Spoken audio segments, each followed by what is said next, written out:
Hello students, देखिए अपना second chapter solution ख़त्म हो चुका है। ठीक है, उसकी प्रॉब्लम्स, उसके क्वेश्चन सॉल्व कर लेना। अभी हमारा जो नेक्स्ट चैप्टर है वो है उपसहसंयोजक यौगिक, कोऑर्डिनेशन कंपाउंड। ठीक है, चैप्टर 9th है, 9वां चैप्टर है, आसान है। बस शुरू से देखते चलेंगे, शुरू से समझते चलेंगे तो कोई दिक्कत नहीं आएगी। बीच में से कुछ भी समझ में नहीं आएगा, ये ध्यान रखें। इसलिए जो भी देखना है स्टार्टिंग से देखें, समझना है स्टार्टिंग से समझें। ठीक है, देखिए हमने अभी जो चैप्टर पढ़ा है विलयन,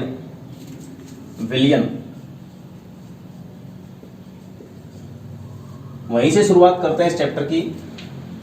कि विलयन जो होते हैं वो हमारे पास दो प्रकार के हो सकते हैं। एक तो एक लवण युक्त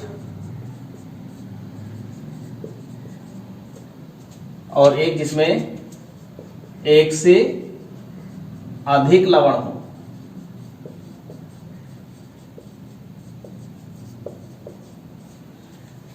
हम इस चैप्टर में जो बात करेंगे वो करेंगे कोऑर्डिनेशन कंपाउंड की। वो क्या होता है तो विलयन से दोबारा समझते हैं। कितने प्रकार के विलयन हो सकते हैं? जिसमें एक लवण युक्त विलय हो और जिसमें विलय पदार्थ एक से ज्यादा लवण हो।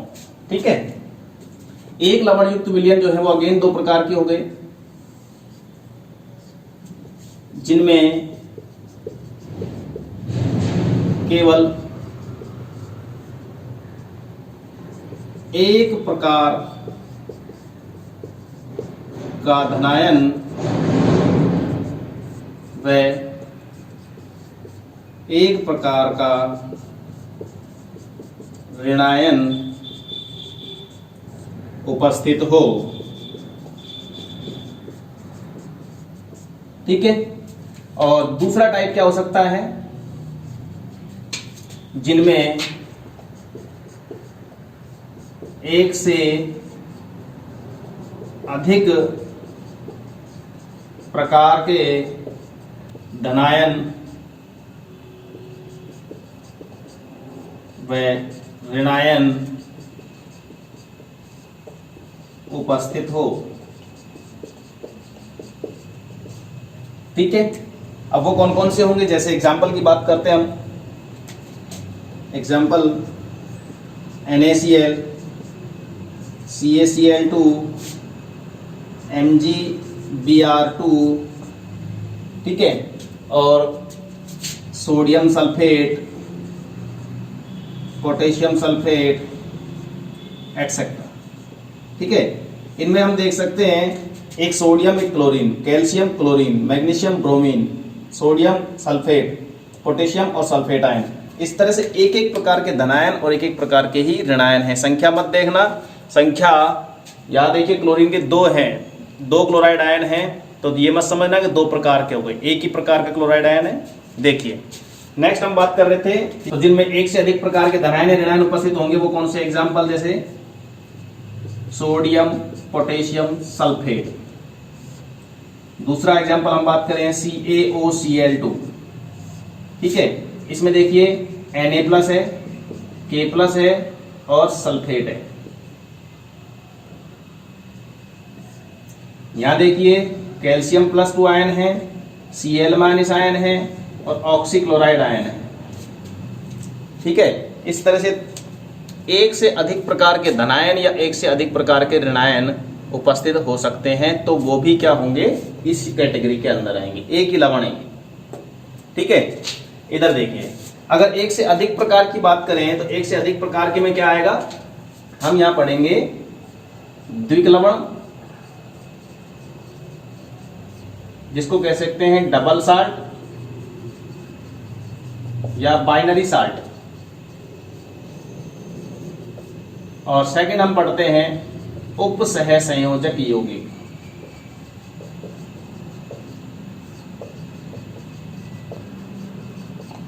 उपसहसंयोजक यौगिक या संकुल यौगिक, संकुल यौगिक, कोऑर्डिनेशन कंपाउंड।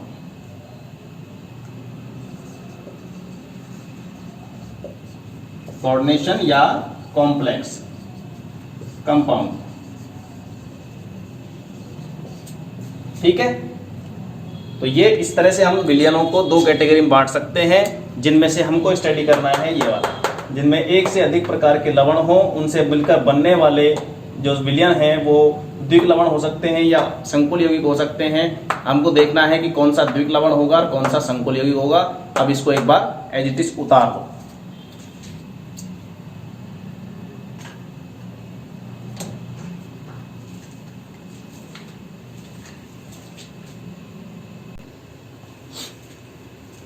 उतार लिया होगा।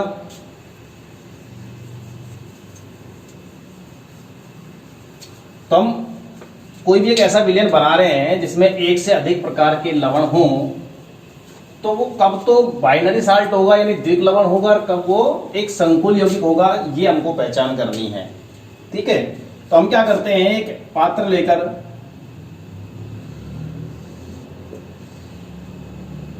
पात्र लेकर उसमें क्या करते हैं, विलायक लेंगे और उसमें कोई भी दो लवण मिला देंगे। ठीक है।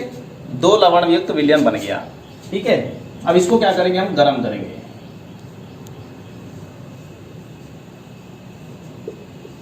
ठीक है, गर्म करेंगे यानी कि एक तरह से इसका क्या करवा रहे हैं, क्रिस्टलीकरण करवा रहे हैं। दो लवण युक्त विलयन का क्रिस्टलीकरण कैसे करवाते हैं, ये डायरेक्ट गर्म कर रखा है मैंने यहाँ पे, डायरेक्ट गर्म नहीं करते हैं। एक पात्र लेकर उसके ऊपर दूसरा पात्र रखेंगे, उसमें उस विलयन को भरेंगे और नीचे वाले पात्र में क्या है, जल। तो जल की भाप से वो विलयन ऊपर का गर्म होगा, जिससे क्या होगा, वो क्रिस्टल प्राप्त होते हैं उसके, और क्रिस्टल को हम अलग निकाल लेते हैं।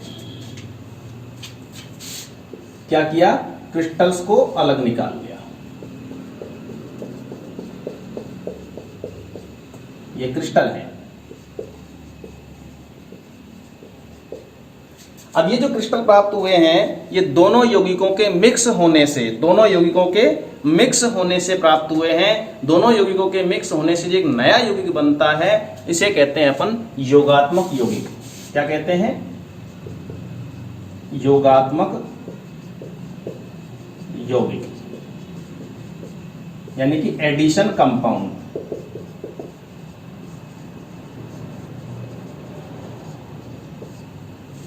ठीक है, योगात्मक यौगिक कहलाएगा। अब इसको हम क्या कर रहे हैं, जल के अंदर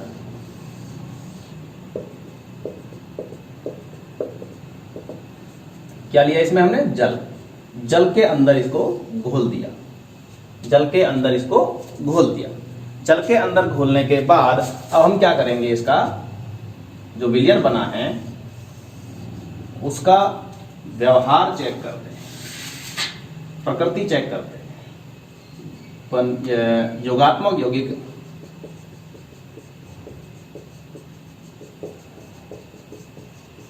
के विलयन की प्रकृति की जांच करते हैं। प्रकृति की जांच से मतलब क्या है कि विलयन बन गया, विलयन बनने के बाद अब क्या करेंगे, हम इसकी प्रकृति की जो जांच कर रहे हैं, इसका मतलब क्या है कि इसके आयनों का परीक्षण कर रहे हैं। ठीक है। आयनों का परीक्षण करने के बाद हमको दो प्रकार की कंडीशन मिलेंगी। दो प्रकार की कंडीशन कौन कौन सी मिलेंगी, या तो वो द्विक लवण होगा, या तो क्या होगा, द्विक लवण, या क्या होगा, एक संकुल लवण या यौगिक। या तो वो एक द्विक लवण होगा, बाइनरी साल्ट होगा, या एक संकुल यौगिक होगा। क्लियर हो गई बात। तो वो कैसे होगा कैसे नहीं होगा उसको मैं अभी आगे समझा रहा हूं। ठीक है। तो एक बार इसको भी बनाना चाहो तो बना सकते हो, वीडियो को पॉज करके और बना लो।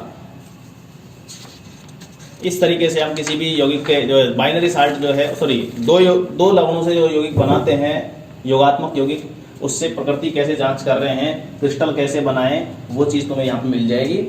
अभी मैं इसको मिटा रहा हूं, इसको उतार दो। अब द्विक लवण क्या होते हैं, संकुल लवण क्या होते हैं, हमने प्रकृति की जांच कैसे करी, ये चीज हमको देखनी है। ठीक है, ये कैसा है? ठोस। ये ध्यान रखना कैसा है? ठोस। ठोस अवस्था में। अभी हम ये नहीं कह सकते कि ये द्विक लवण है या संकुल यौगिक है, हम इसकी प्रकृति की जांच करेंगे तब जाके हमको पता लगेगा। उतार लिया होगा, ठीक है। चलो,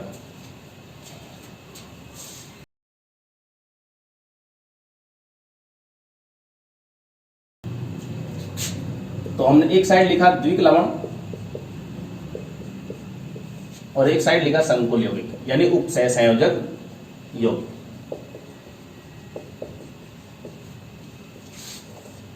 क्या परीक्षण देखने को मिलते हैं, क्या प्रकृति चेक करी हमने इसकी, कि ये ठोस अवस्था में स्थायी होते हैं।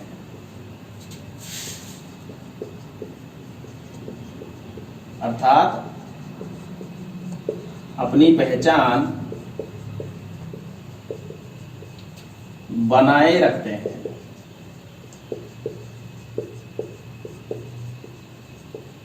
परंतु जलीय विलयन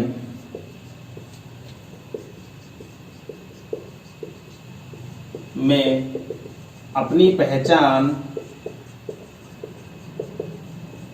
खो देते हैं।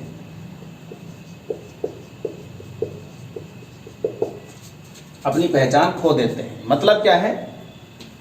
अर्थात अपने अवयवी आयनों में विभक्त हो जाते हैं।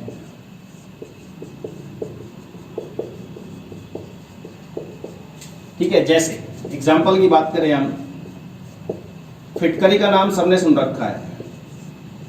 फिटकरी यानी कि पोटास एलम, ठीक है, पोटास एलम। देखिए इसका फॉर्मूला क्या है?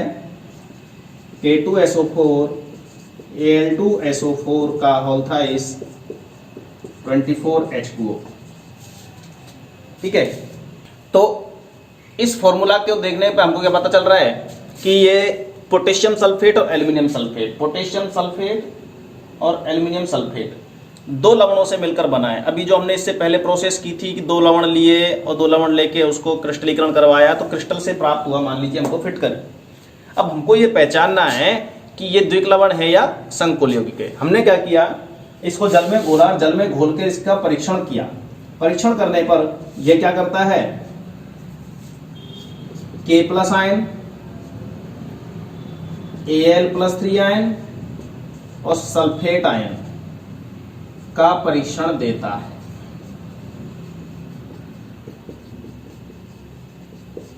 यानी हम प्रैक्टिकल द्वारा इसके धनायन और ऋणायनों की परीक्षण करके देखें, टेस्ट करके देखें, तो हमको पोटेशियम का भी टेस्ट मिलेगा और एल्यूमिनियम का भी मिलेगा और सल्फेट का भी ये परीक्षण मिलेगा। क्यों? क्योंकि ये अपने अवयवी आयनों में टूट चुका था विलयन के अंदर। ठीक है, अगर ये नहीं टूटता तो ये परीक्षण हमको नहीं मिलते। और दूसरी बात क्या है कि देखो यहां एक तरह से आयन अलग हो रहे हैं, यानी कि एक तरह का जालक टूट रहा है, तो द्विक लवणों को हम जालक यौगिक भी कह सकते हैं। ठीक है, जैसे साधारण लवण जो होते हैं, सरल लवण, सिंगल जो धनायन ऋणायन वाले, उनको भी अपन जालक यौगिक कह सकते हैं और इनको भी अपन जालक यौगिक कह सकते हैं, यानी कि वो अपने जालक में जालक जो है उनका पूरी तरह से टूट चुका है। चलो, उसके बाद संकुल की यदि हम बात करें, देखिए इसके एग्जाम्पल और एग्जाम्पल देख सकते हो तुम, ये आगे जो है इसके मोर लवण, कार्नेलाइट, इस तरह के और एग्जाम्पल भी हैं। ठीक है, मोर लवण क्या होता है, फेरस सल्फेट और अमोनियम सल्फेट का मिश्रण होता है। और कार्नेलाइट क्या होता है, कार्नेलाइट पोटेशियम क्लोराइड और मैग्नीशियम क्लोराइड का मिक्सचर होता है। ठीक है, देख सकते हो।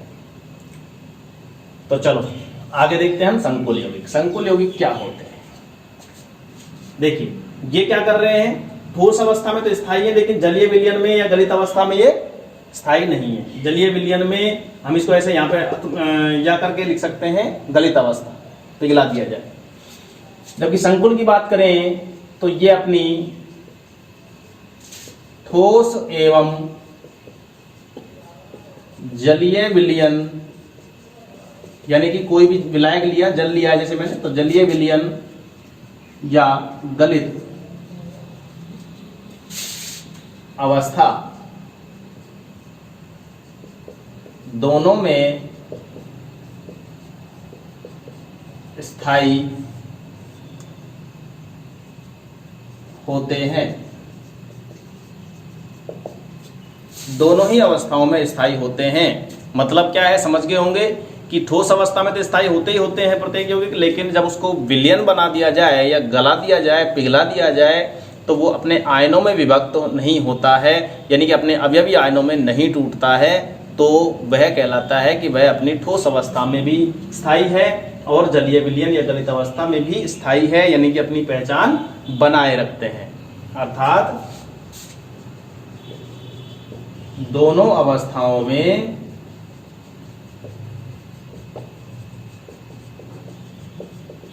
अपनी पहचान बनाए रखते हैं। बनाए रखते हैं। एक एग्जाम्पल की बात करते हैं, जैसे K4FeCN6, ये कोई भी संकुल है। ये क्या करता है, इसमें देखो K+ आयन है, Fe+2 आयन है और Cn- आयन है। तो देखो ये K+ आयन का परीक्षण देता है, Fe+2 का नहीं देगा, Cn- का नहीं देगा। ठीक है, यानी कि इन दोनों आयनों ने मिलकर एक विशेष आयन बनाया है। अगर इसका हम आयन लिखें तो 4 तो K+ आयन मिलेंगे हमको और एक FeCN6-4 आयन मिलेगा। तो ये जो आयन है, ये दोनों आयन जो हैं संकुल आयन बनाते हैं। ये जो बना है ये क्या है, संकुल आयन। ये क्या है, संकुल आयन। क्लियर हो गई बात। तो इस तरह के और यौगिकों की हम आगे चर्चा करने वाले हैं। तो ये हुआ हमारा द्विग्लवण और संकुल यौगिक क्या होते हैं, किस तरह से इनकी पहचान करते हैं। ठीक है, इसको हम इस तरह से समझ सकते हैं संकुल यौगिक को। तो देखिए हमारा टॉपिक आ चुका है संकुल यौगिक या उत्सहसंयोजक यौगिक। हमने क्या किया, एक एग्जाम्पल लिया, मान लीजिए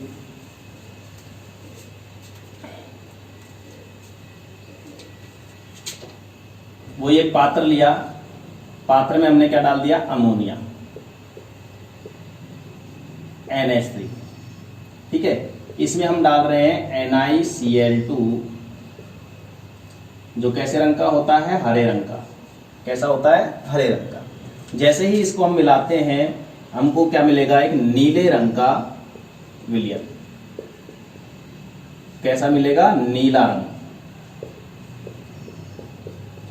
नीले रंग का एक विलयन मिलेगा। नीले रंग का जो विलयन मिलेगा हमको, उसको क्या करते हैं अपन, क्रिस्टलीकरण करवाते हैं। क्या करवा रहे हैं, क्रिस्टलीकरण या क्रिस्टलन। क्रिस्टलन करवाया हमने तो नीले रंग के हमको कुछ क्रिस्टल प्राप्त हुए। ये क्या है, नीले रंग के क्रिस्टल। ठीक है, क्रिस्टलन करवाया, उसको जल में घोला, जल में घोलने पर हमको क्या मिलेगा, एक विलयन मिलेगा।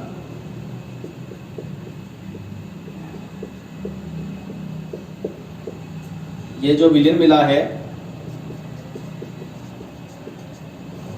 इसका क्या करते हैं अपन, परीक्षण करते हैं। परीक्षण जो करेंगे, ये कैसा है विलयन, नीले रंग का। ठीक है, नीले रंग का जो विलयन मिला है इसका क्या करते हैं अपन, परीक्षण करेंगे। तो देखिए हमारे पास जो है इसमें कौन कौन से आयन उपस्थित हैं, Ni+2 आयन है, Cl- है और अमोनिया है। ठीक है, तो ये Ni+2 आयन का परीक्षण नहीं देता है, Cl- का परीक्षण देता है, अमोनिया का परीक्षण नहीं देता है। इसका मतलब ये हुआ कि निकेल और अमोनिया ने मिलकर कोई ऐसा संकुल बना लिया, कोई ऐसा जटिल यौगिक बना लिया जिससे तोड़ना, मतलब जल में घोलने पर वो नहीं टूटता है, जिसे तोड़ना आसान नहीं है। तो उस यौगिक का फॉर्मूला क्या बन जाएगा, वो यौगिक होगा हमारा Na, यहां लिख देता हूं, Na NH3 का होल 6 Cl। कुछ इस तरह का हमारे पास जो है यौगिक प्राप्त होता है। जब इसका आयनन करवाते हैं तो क्या मिलता है हमको, Ni NH3 का होल 6 +2 और 2 क्लोराइड आयन। ठीक है, तो ये समझ में आ गया होगा कि निकेल और अमोनिया परीक्षण क्यों नहीं दे रहे हैं, क्योंकि निकेल और अमोनिया ने Na+2 आयन और अमोनिया ने एक ऐसा संकुल बना लिया है जो जल में घुलने पर नहीं टूटता है, यानी कि एक जटिल यौगिक जटिल आयन बना लिया है। और ये जो क्लोराइड आयन है, ये क्लोराइड आयन ये साधारण आयन की तरह रहते हैं विलयन के अंदर, इसलिए क्लोराइड आयन का परीक्षण हमको मिल जाता है। ठीक है, तो इसको भी तुम उतार सकते हो। फिर हम चर्चा करते हैं कि किस किस प्रकार के संकुल यौगिक हमको देखने को मिलेंगे। दो टाइप के तो तुम्हारे बोर्ड पे ही दिख रहे होंगे, तुम्हें देख सकते हो। एक तो ये रहा, एक ये रहा। दो टाइप के तुम्हें बोर्ड पे दिख रहे हैं, जिसमें देखो बड़ा ब्रैकेट जो है उससे पहले धनायन दिख रहा है ऊपर वाले में तो, और इसमें बड़े ब्रैकेट के बाद ऋणायन दिख रहा है। तो ये क्या है क्या नहीं है इसको अपन समझते हैं। ठीक है, वीडियो पॉज करके उतार लो इसको एक बार।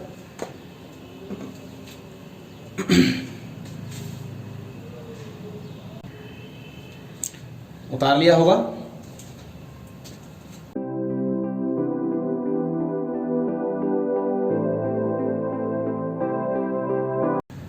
अब देखिए, हम दो प्रकार के संकुलों को भी देख चुके हैं, तो क्या और भी ऐसे कोई संकुल यौगिक के प्रदर्शन हो सकते हैं, प्रदर्शित करने का तरीका हो सकता है, वो चेक करना है हमको।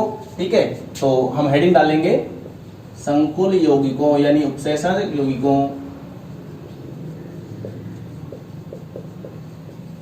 का प्रदर्शन। रिप्रेजेंटेशन कैसे कैसे कर सकते हैं अपन, रिप्रेजेंटेशन ऑफ कॉम्प्लेक्स।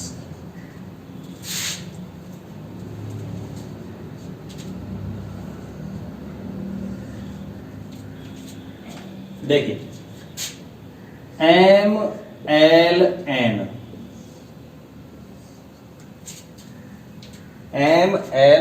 ये M क्या है, L क्या है, अभी बताऊंगा। MLN A या प्लस या माइनस, या C MLN माइनस प्लस, या MLN प्लस MLN माइनस। देखो, एक चीज तो हमको पहले से ही पता है कि भाई जब भी कोई यौगिक है, चाहे वो सरल यौगिक है, चाहे वो कोई संकुल यौगिक है, ठीक है, उस यौगिक में पहले किसको लिखा जाता है, सूत्र के अंदर धनायन को लिखा जाता है और बाद में ऋणायन को। ठीक है, तो देखिए ये क्या है, इसकी बात करते हैं। यह है उदासीन संकुल। ठीक है, बड़े ब्रैकेट के अंदर जो है उसको हम बोल सकते हैं जटिल आयन या जटिल यौगिक। ठीक है, संकुल यौगिक या जटिल यौगिक, और जो बाहर है उसको हम सरल बोल सकते हैं। ठीक है, जिसका हमको विलयन में परीक्षण नहीं मिलता है उसको हम जटिल बोल सकते हैं, जटिल आयन, और जिसका परीक्षण मिल जाता है उसको सरल आयन बोल सकते हैं। तो देखिए इसमें क्या है, जटिल यानी संकुल धनायन। ठीक है, और दूसरा सरल ऋणायन। ठीक है, ऐसे आगे देख सकते हो। ये यहां पे A लिखा है, A4 एनायन है इसलिए मैंने A लिख दिया यहां पे।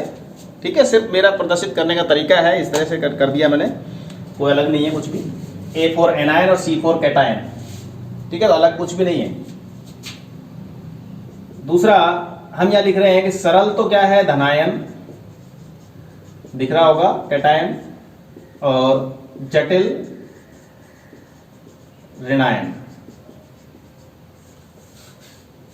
और यहां बता सकते हो आराम से कि जटिल ही तो क्या है, धनायन है, और जटिल ही क्या है, ऋणायन। यानी कि हम जो यौगिक पढ़ते हैं, संकुल यौगिक या उपशेष जो यौगिक आगे जो भी पढ़ने वाले हैं उसकी रूपरेखा अभी देख रहे हैं अपन, तो उनमें से हम ये 4 टाइप के संकुल हमारे सामने को देखने को मिलेंगे। ठीक है, हमारे सामने जो देखने को मिलेंगे पूरे चैप्टर के अंदर वो ये 4 टाइप के दिखेंगे हमको। ठीक है, अब यहाँ एम क्या है, एल क्या है, ठीक है, उसको अपन अभी देखते हैं। यहां तक कोई दिक्कत? चलो, उसके बाद हम देखते हैं इन दोनों को, इन दोनों की बात करेंगे, इन दोनों से हम सब कुछ समझ लेते हैं। एक बार इसको उतार लो, ये गोला मत बनाना, और बाकी उतार लो, वीडियो पॉज करो। ठीक है, उतार लिया होगा। चलो आगे चलते हैं।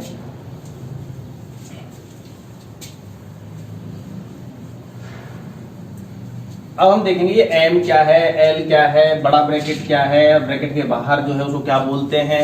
ठीक है, वो सब कुछ अपन को देखना है।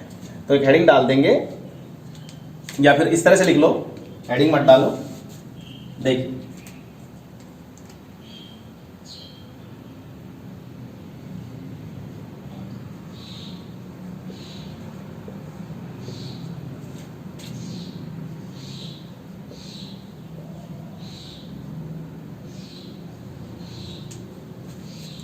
ठीक है, तो बीच वाले जो दोनों हैं उनको अपन देख रहे हैं यहाँ पे। ठीक है, तो इसमें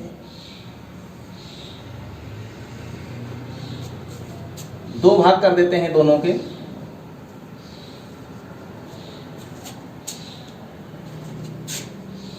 प्रथम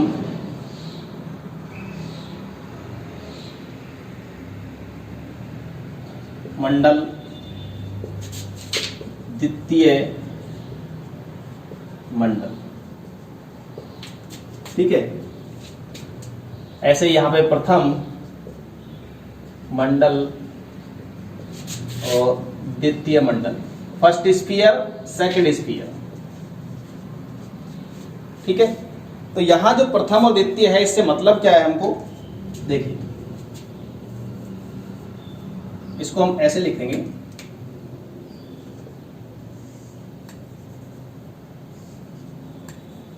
ऐसे लिखते हैं उसको। नहीं, प्रथम और द्वितीय कहां कहां है ये हमको पहले ही पता चल जाएगा। क्लियर? अब इस तरह से देखना है हमको,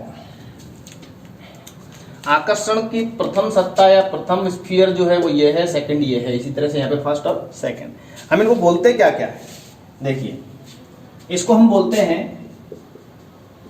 आयनिक सत्ता या आयनिक मंडल।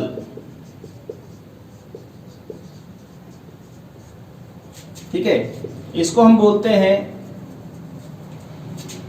दूसरा नाम काउंटर आयन या प्रति आयन, काउंटर आयन। ठीक है, इसको क्या बोलते हैं हम, इसको बोलते हैं अपन उपसह संयोजन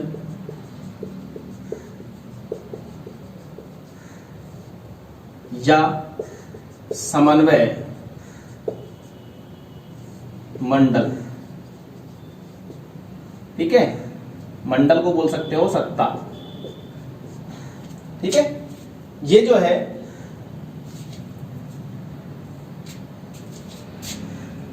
ऐसे लिख देते हैं इसको, समन्वय सत्ता। ठीक है, ऐसे ही यहां पर प्रथम मंडल क्या है, समन्वय सत्ता, यानी कि उपसंयोजन सत्ता या उपसंयोजन मंडल, और ये क्या है, प्रति आयन यानी कि काउंटर आयन।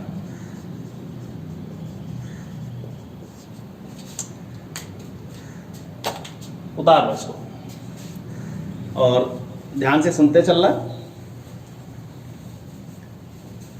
कि यहां दो प्रकार के यौगिक जो है वो इंपॉर्टेंट है हमारे लिए, जिनमें धनायन और ऋणायन जो है दोनों उपस्थित हो।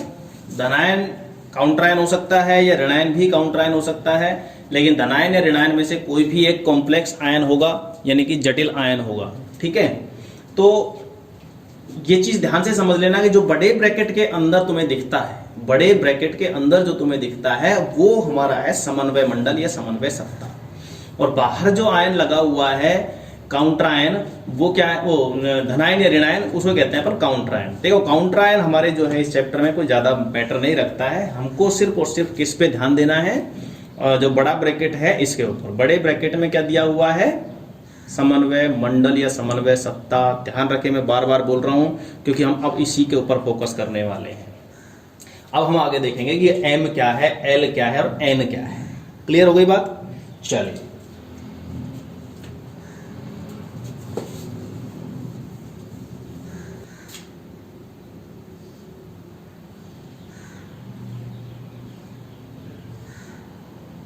हेडिंग डाल दो भले ही,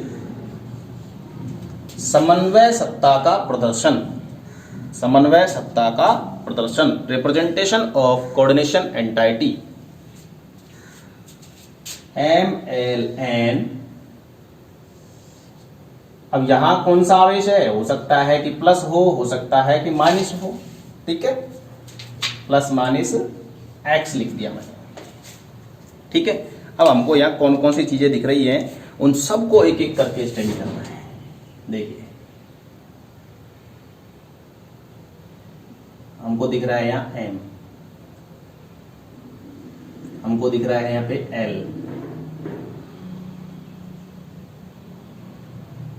हमको दिख रहा है यहां पे N,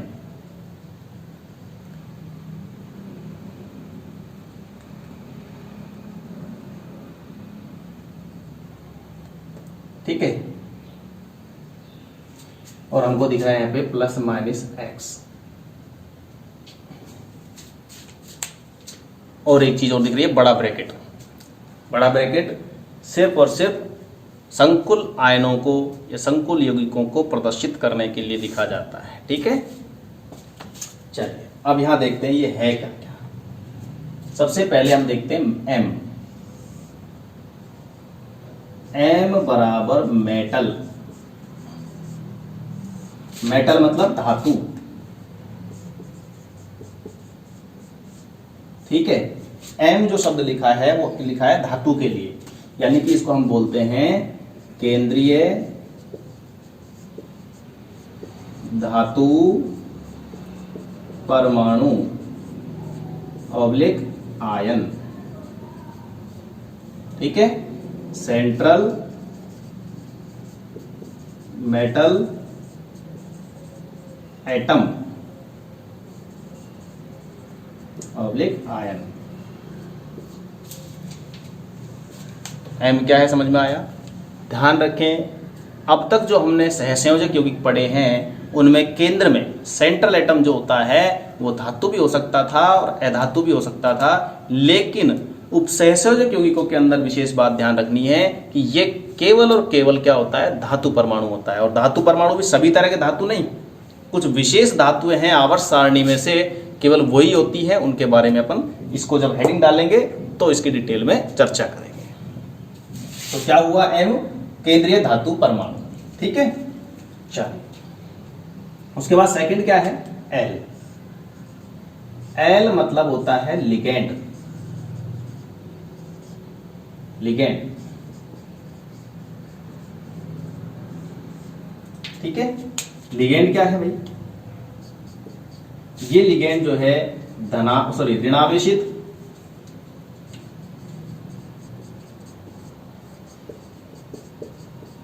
या उदासीन।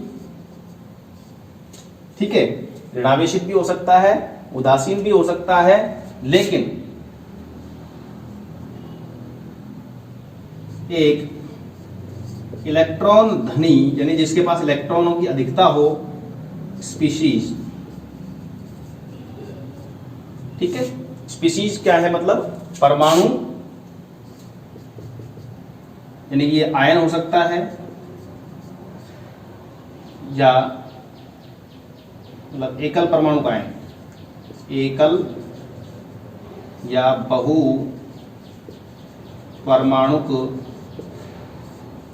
आयन, ठीक है। ऋणावेशित होते हैं ज्यादातर, उदासीन अपने पास कम काम आएंगे, लेकिन उदासीन जो भी काम आएंगे वो अपन देखेंगे कौन कौन से होते हैं, ठीक है। हालांकि लिगेंड जो है अगर अपन बड़े स्तर पे पढ़ेंगे तो धनावेशित भी होते हैं लिगेंड, इसलिए ये कंफ्यूज होने की जरूरत नहीं साहब। हमने कहीं धनावेशित लिगेंड भी देखा था, वो धनावेशित कब होते हैं कैसे होते हैं वो लिगेंड के अंदर हम देखेंगे, ठीक है। हमारे जो ज्यादातर काम आएंगे वो कौन से हैं, ऋणावेशित और उदासीन। चलिए तीसरे नंबर पे चलते हैं, n. N is equal to number of ligand. ये कहना ज्यादा सही नहीं रहेगा, ठीक है। इसलिए मैं इस लिगेंड को यहां से बदल कर क्या कर देता हूं, नंबर ऑफ कोऑर्डिनेशन बॉन्ड्स। मतलब इसको हम क्या बोल सकते हैं, एम व एल के मध्य उपस्थित उप सहसंयोजक बंधों की संख्या, जिसको हम दूसरा नाम देते हैं उप सहसंयोजन संख्या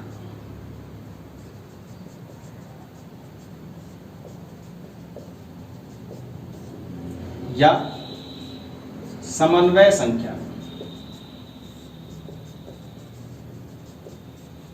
ठीक है। एन ये क्या हो सकता है, कोऑर्डिनेशन बॉन्ड की संख्या हो सकती है। दूसरा इसको बोल सकते हैं लिगेंडों में उपस्थित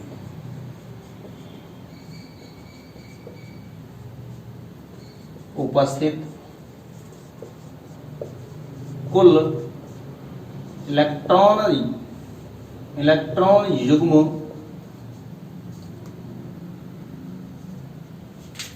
दाता परमाणुओं की संख्या, ठीक है। तो हम कुछ भी बोल सकते हैं, यहीं से हमारे पास परिभाषा निकल के आएगी किसकी, उपसहसंयोजन संख्या की, ठीक है। अब बचा हमारे पास प्लस माइनस एक्स। ये क्या है भाई, ये है संकुल पर या संकुल आयन पर आवेश, ठीक है। Charge on complex ion, charge on complex ion. चलो इसको एक बार उतार लो।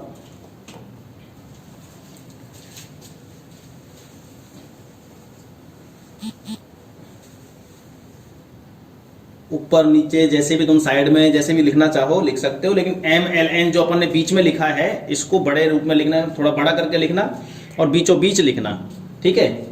अब एम क्या है, एल क्या है, एन क्या है, इनको तुम ऊपर नीचे कहीं भी लिख सकते हो, ठीक है।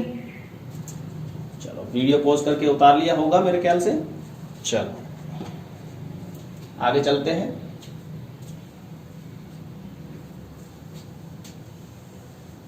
तो देखिए ये है अपना उपसहसंयोजक, क्योंकि क्या होते हैं, द्विक्लवण क्या होते हैं, ठीक है।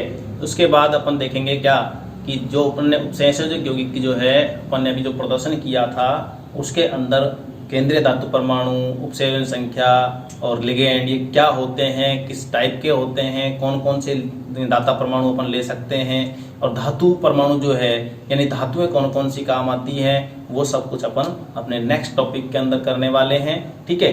अभी इस प्रदर्शन को एक एग्जाम्पल के द्वारा भी हम समझ सकते हैं, वो एग्जाम्पल है K4Fe-CN6 का, इसमें तुम देख सकते हो, ठीक है। ये देखिए इसके अंदर, इसमें हमने पॉइंट नंबर 1 से लेकर 7 तक डाल रखे हैं। 1 से लेकर 7 तक के जो पॉइंट नंबर हैं इनको अपन आराम से स्टडी कर सकते हैं अब कि किस किस तरीके से कौन कौन से परमाणु या कौन कौन से धातु परमाणु, लिगेंड ये कौन कौन सी जगह पर लगे होते हैं, ठीक है। तो MlN प्लस माइनस एक्स जो अपन ने लिखा था इसका ये एग्जाम्पल भी है, ठीक है। चलो